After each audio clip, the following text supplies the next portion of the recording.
things were not going well for William Afton. No! Stay back! When I find you, I'm gonna rip you limb from limb. You're the one who slaughtered us. You're gonna perish. Have a good one, Dad. Wait, please, no. Hush. I just wanted to make sure he's gone forever. Who are you to judge me for my sins? Michael, I want the door! It's not Dad. Dad. Seems like you got this all figured out.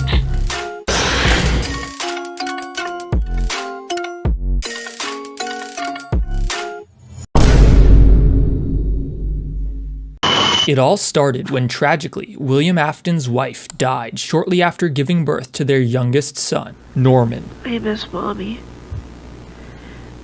Daddy says she passed away when I was little. He said she loved us very much. Sadly, Norman had some issues. He complained that at night he'd see monsters roaming his bedroom. Monsters that sounded oddly similar to the mascots at his father's pizzeria chain, Fredbear's Family Diner.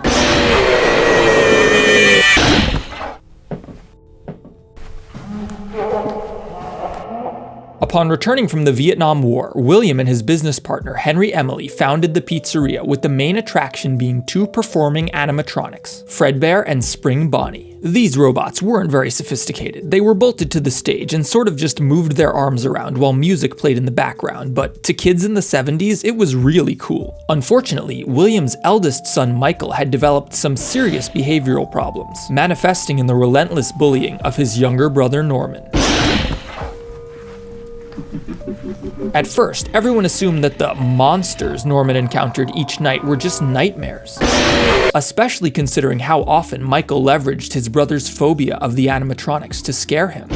However, William wasn't so sure, and the day before Norman's 11th birthday, his father took him for a psychiatric evaluation. I took him to the hospital the other day because he wouldn't stop screaming and claiming there was a giant golden bear with huge fangs in his room. That day, the youngest Afton child was diagnosed with schizophrenia. The next day, Norman's party is held at Fredbear's. Accompanied by his best friend Charlie, the daughter of restaurant co-owner Henry Emily, the two enjoy their time together before they're rudely interrupted by Michael and his friends. Okay, Norman, ready for your birthday present? Michael, please, let me go! Time to give Fredbear a big kiss. Ready? Put it down! 1, 2, 3.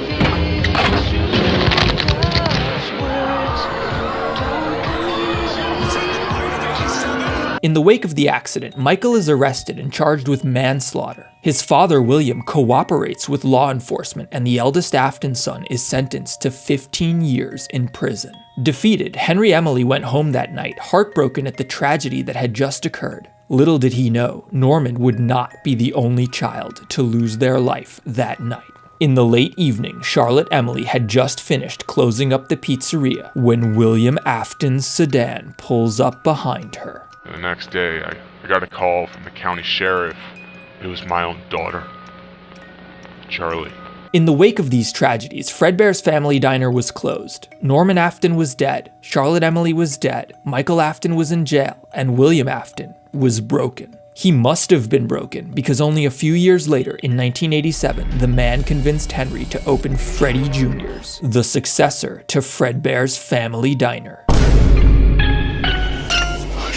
The new restaurant was superior in every way, but the animatronics themselves got the biggest upgrade. No longer relegated to simply animated stage props, the state-of-the-art toy animatronics, as William called them, could freely move throughout the pizzeria and interact with guests. Furthermore, Henry, still traumatized from the death of Norman and the loss of his daughter, insisted that William outfit the toys with a facial recognition system, capable of matching the restaurant's patrons against a criminal database and apprehending any felons who might enter the premises. This time, things would be different. This restaurant would be the safest place on Earth. Oh, well, during one of the songs, the toys just froze and looked straight at this Jessie kid, you know, the birthday girl, and it ended up making her cry, but after a few seconds, they got back to singing.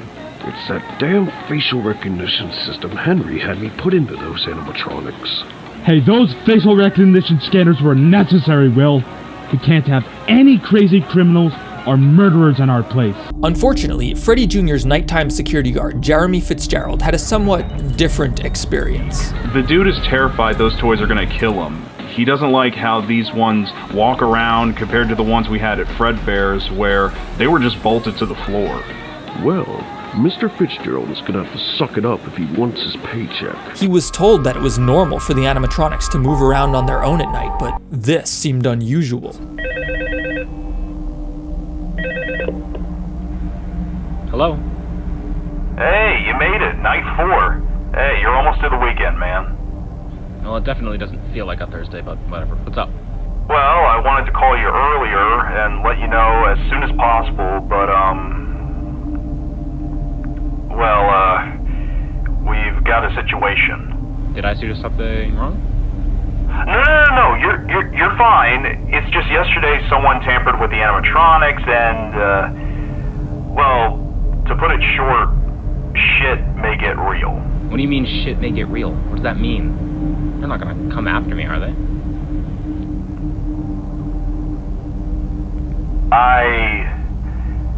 I honestly don't know. I think you'll be fine, but just keep an extra eye on the cameras tonight because I really don't want the police to come back in tomorrow.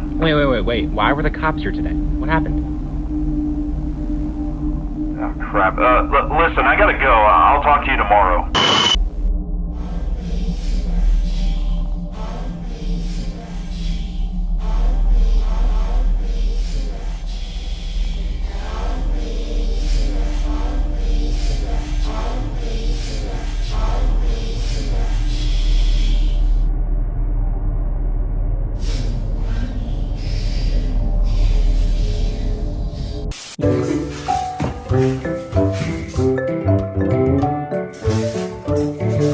Little did Jeremy know, earlier that day, something terrible had happened. Gabriel and Susie are spending the evening at Freddy's alongside their friend Cassidy when a strange mascot they've never seen before approaches. It almost looks like Bonnie, but it's golden. Hi, kids. Hi. Are you a part of Freddy's band too?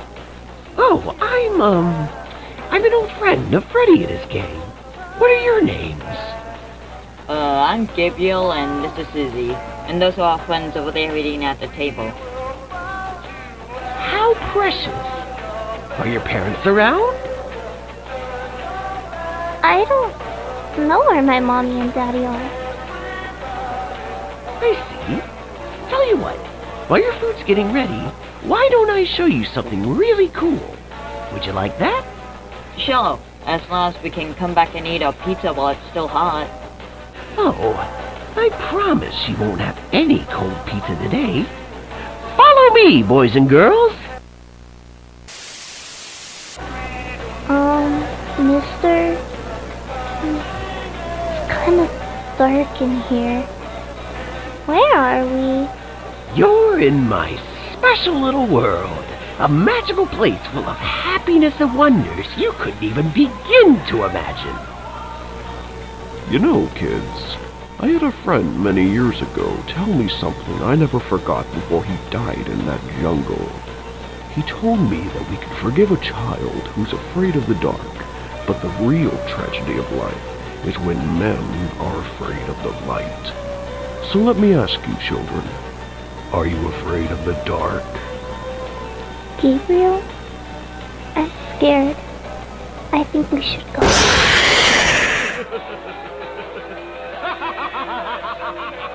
After spending 5 nights at Freddy's, Jeremy Fitzgerald had had enough. That evening, a few hours after they spoke, Fritz gets a frantic phone call from Jeremy.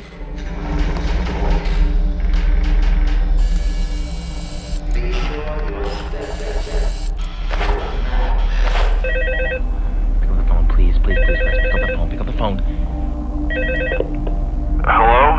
Okay, dude. Is this what you were talking about? What's going on? I got the bunny and the chicken looking right at me. The parts and service room camera's disabled. Please tell me I'm gonna be okay.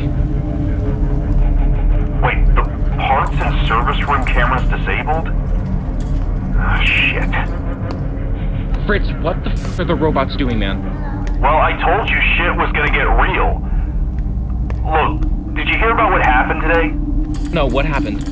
Well, we're probably gonna be closed for the next week because, well, I don't actually know what happened. All I know is that we're going under investigation. This place is going to hell, and... Listen, just finish your shift and I'll get your paycheck on Sunday. Fritz, wait! He was scheduled to work a birthday party the next day alongside the other security guard Fritz, but after that, he was out. Jeremy intended to quit, and I mean, who could blame him? I'm impressed he made it 5 nights to begin with. Sadly, it would be Jeremy's final birthday party at Freddy's, but not in the way he had hoped. Hey Fritz, can you hear me? Yeah, what's up? What do we do with that white foxy robot? The what? The mangle. Where's the mangle? It should be in there. Nobody touched it. Well, some kid said the animatronic from Kid's Club was missing, and I'm in here and I'm not seeing anything. All right, hold on. Let me get a hold of William and Henry.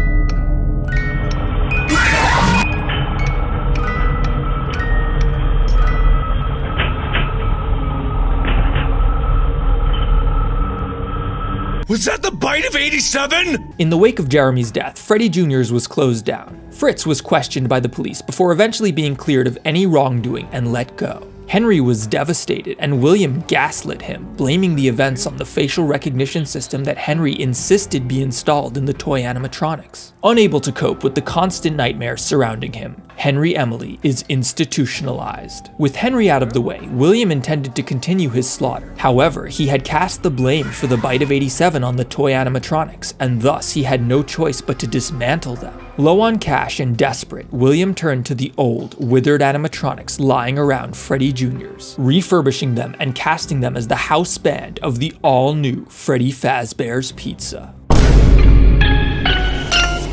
Mike Schmidt had been looking for a job for months. Any job would do. It was Christmas time, and Mike wanted to surprise his girlfriend by flying her parents out to them and spending the holidays together. Thus, when he saw that a local children's pizza entertainment restaurant had placed an ad for a nighttime security guard, he went for it.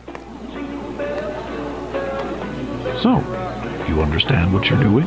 If the job position is asking to watch cameras all night and report suspicious activity, then I can fully assure you that I can handle this, Mr. Afton.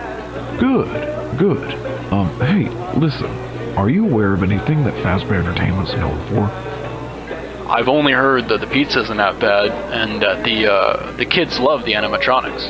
I mean, I'll be honest with you, they do look pretty cool. They must have cost a fortune, though. Well, they weren't cheap. You know. Good question. Who's the owner of the building? That would be me. Oh. I thought there was another guy. When I read the ad in the paper, I could have sworn you had a partner. Well, I used to have a partner. I believe you're referring to the original owner, Mr. Emily. Yeah, Henry Emily. Is he here today? No, he's no longer with us. Listen, let's talk about your shift. You'll be working the night shift from 12 a.m. to 6 a.m. The job's pretty self-explanatory, and I feel a guy like you will have no trouble handling this at all. Sound good? Sounds good, sir. Great. Now I'm gonna come off as kind of a dick, but, can you start tomorrow night? Sure. I mean, it's Christmas Eve, but, well, I didn't know you'd be open during the holidays. Oh, no. I just needed to watch the building so no one steals our shit during Christmas Eve. Plus, I'll give you Christmas Day and the 26th off just because I have more applicants on the list. I was going to have the day guard Fritz handle this since the week was going to be his last one, as a matter of fact. But I haven't been able to get a hold of him. I'm not sure if he quit or if he just disappeared, but You know, we'll cross that bridge when we get to it. On Christmas Eve, Mike arrives at the security office and begins his shift. However, inside the office, he makes a curious discovery. Shit, man.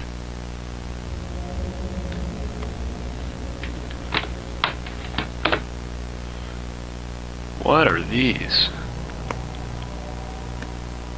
Training cassette tapes. Why not? Probably some stupid bullshit from that Afton guy.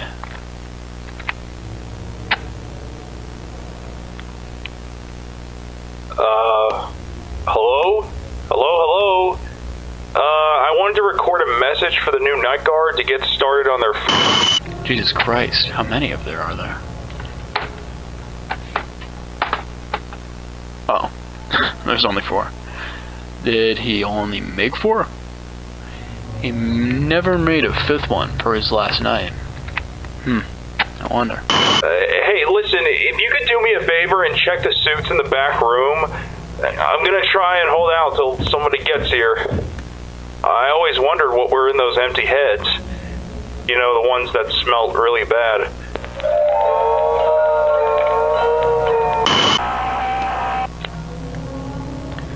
What the was that?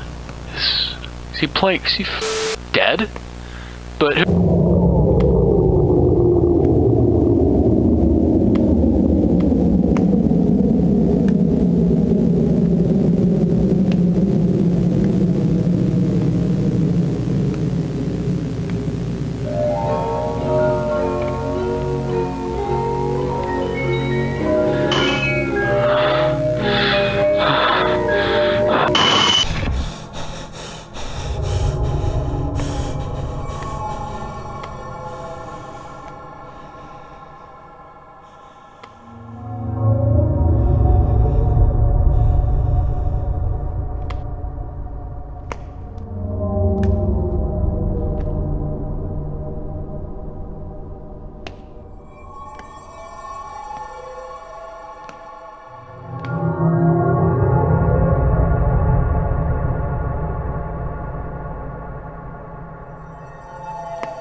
Whoever, or whatever, had possessed the robots back in the 80s was still very much alive. Or, actually they're undead, but whatever. 6 years in the nut house. It was the longest that Henry Emily had ever been confined. Finally, the doctors had decided that he was better and could reintegrate into society, but any hope that Henry might have had to live out the rest of his days in peace was shattered when he discovered that William had opened yet another restaurant.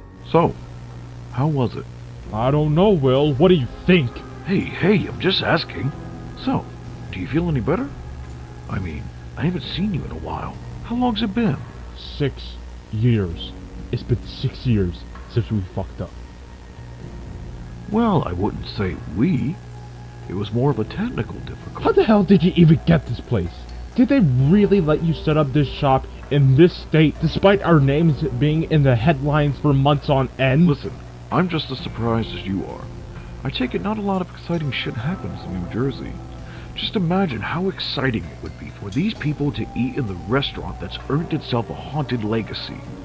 Not to mention the money we're going to make. You know, William, that's your problem. It's always, hey, Henry, let's keep beating a dead horse and use missing children and dead employees for money. Oh, for God's sake, here you go again, bitching about what's right and wrong. It's not my fault your business failed because a couple of dorks went missing. Who bought cheap robots that ended up killing my son? Oh, and whose idea was it to add the facial recognition system that ended up killing that fucker back in '87, huh? You see, Henry, without me, you personally have nothing.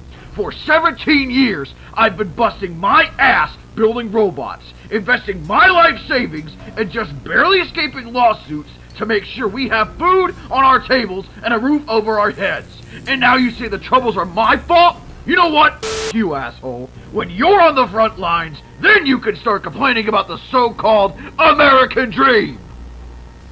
Will, you're my partner and my friend, but you've changed since I got back. You really have. I don't think I can work with you anymore. You can keep the place and everything that comes with it. I'm going home. Well, that's fine by me, Mr. Everly. Hey, do me a favor. When you get to hell, tell Charlie and Norman I send my regards, you stupid bastard. Just a few weeks later, Henry would learn the truth of William's deception. He had killed Charlie. He had been responsible for the children that continued to go missing. And even worse, somehow those children weren't dead. This discovery was simply too much for Henry Emily to bear. William had come to discover this too, and he was afraid. He knew that giant animal robots possessed by the wrathful spirits of his victims were dangerous. He didn't understand how it had happened, and he didn't know how to kill ghosts, but he did know robots. He built them after all. So it was that late one night, William arrived at the pizzeria and set about systematically dismantling each of the animatronics. What harm could they do to him once reduced to a pile of mechanical limbs on the floor? Little did Afton know, there was a fifth threat in the pizzeria, and they were about to spring their trap.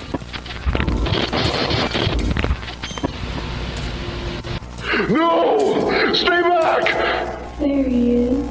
You're the one who slaughtered us. You're gonna perish. You will rot in hell. It is time for our revenge. We will finally be set free from this place and live in heaven. Look, I'm sorry. I couldn't help it. Please, leave me alone. Have mercy, goddamn you.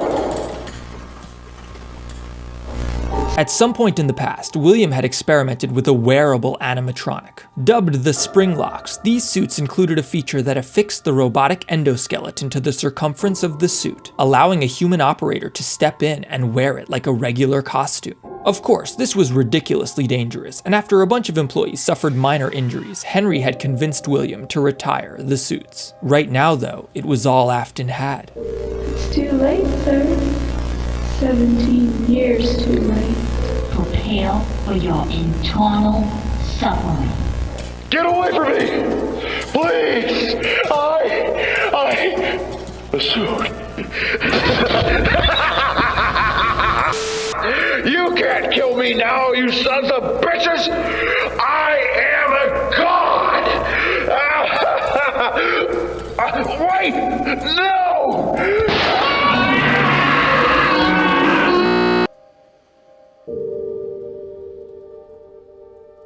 No one could be sure why Afton thought the suit would protect him. Perhaps he thought the spirits might recognize him as one of their own, or maybe he'd hoped that they would fear him should he don the same suit he wore when he murdered them. Regardless, William did don the suit, and it killed him, but only for a while. In the wake of Afton's disappearance, Freddy Fazbear's was shuttered for good. Word of the numerous disappearances and horrific tragedies surrounding the franchise had begun to spread, and the place had become somewhat of a local urban legend. Thus, it was no surprise when opportunistic marketers decided to capitalize on the phenomenon, opening Fazbear's Fright, a haunted house attraction based on the grisly tales of Freddy Fazbear's Pizza. When they got access to the final pizzeria opened before William Afton's disappearance, they were disappointed to find that the place was trashed. The animatronics were lying in a heap on the floor, destroyed. All of them, except for one. Thus, they packed it up and brought it to Fazbear's Fright. No one knew that inside was the rotting corpse of Freddy Fazbear's missing founder, William Afton. Well, almost no one knew. You're the one who slaughtered us. You're gonna perish.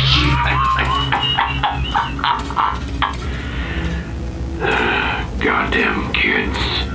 They never learn, do they? Once you start playing with matches, how'd that saying go? Once you start playing with matches, eventually you're gonna get burned. Who's there? Who else has the guts to piss me off? Oh, no one important. Just someone who's passing by, looking for someone named William Afton. Well, this is William speaking. Wait a minute. Who the hell is this? You really don't recognize me, do you? You can't even tell your own flesh and blood. Can't remember your own son. That's impossible! My son is dead, and my oldest son is... No, it can't be. Bingo. It's me, Dad. It's me, Michael.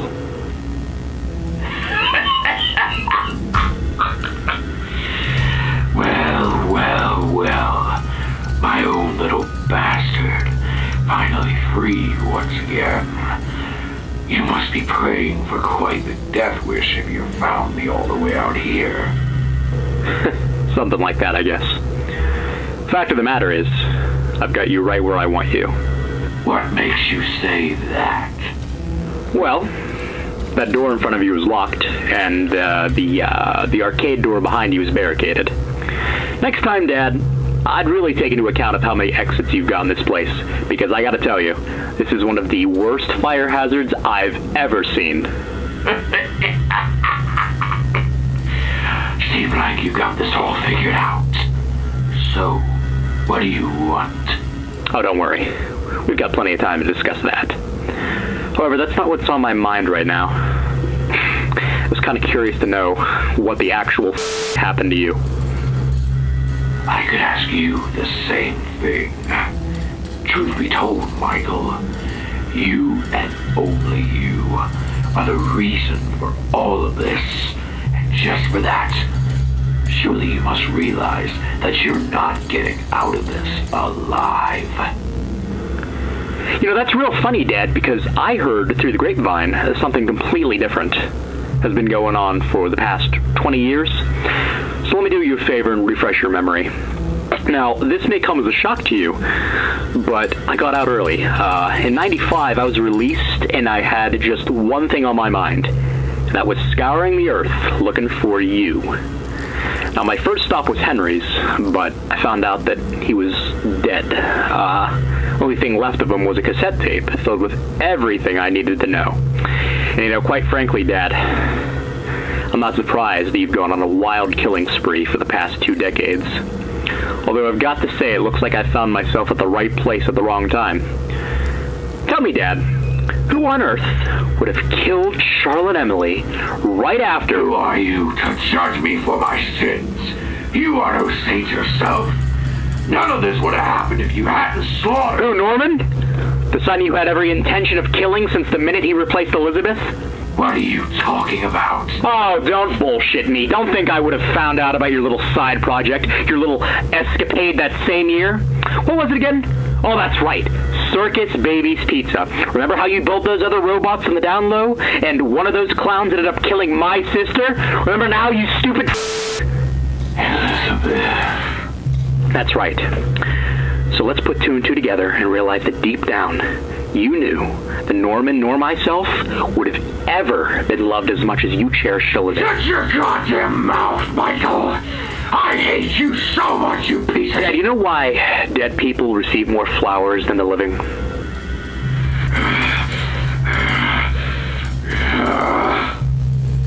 It's because regret is stronger than gratitude. You go to hell, Michael. I'll definitely see you there, you son of a bitch.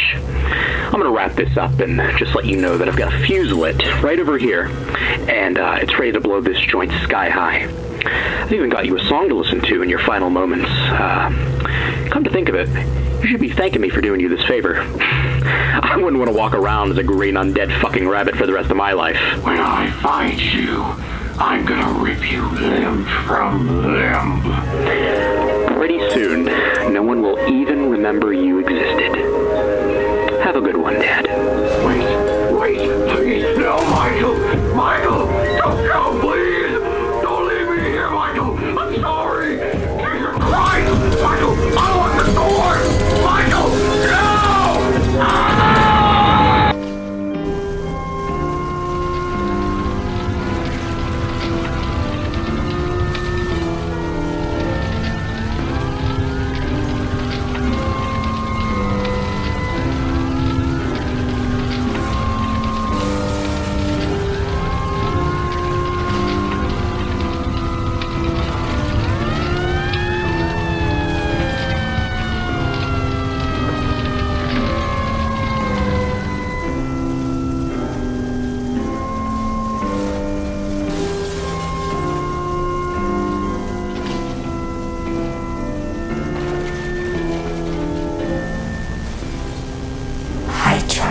Hello, Norman. What are you still doing here? I just wanted to make sure he's gone forever. Oh, is my dad dead? Yes, Norman. Your father is no more. Hey, Charlie. Yes, Norman?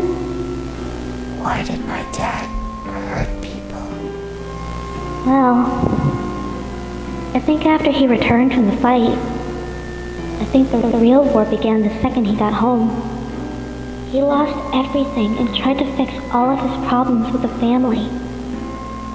But in the end, everything he created ended up destroying him. Oh, come on, Norman. Let's go. I've been waiting for it.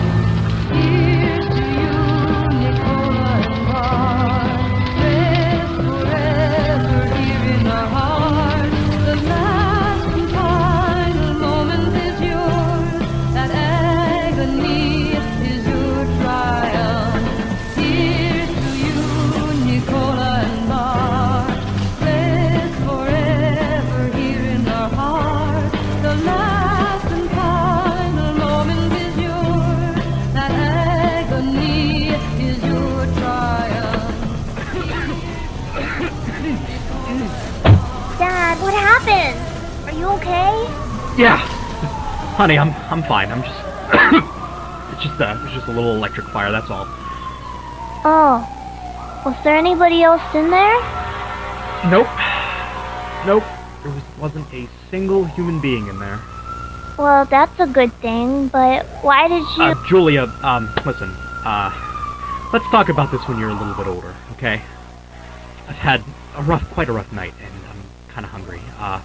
Yeah, how about we stop for some milkshakes? What do you say? Yes, please. All right, milkshakes it is. Turn on the radio. All right. But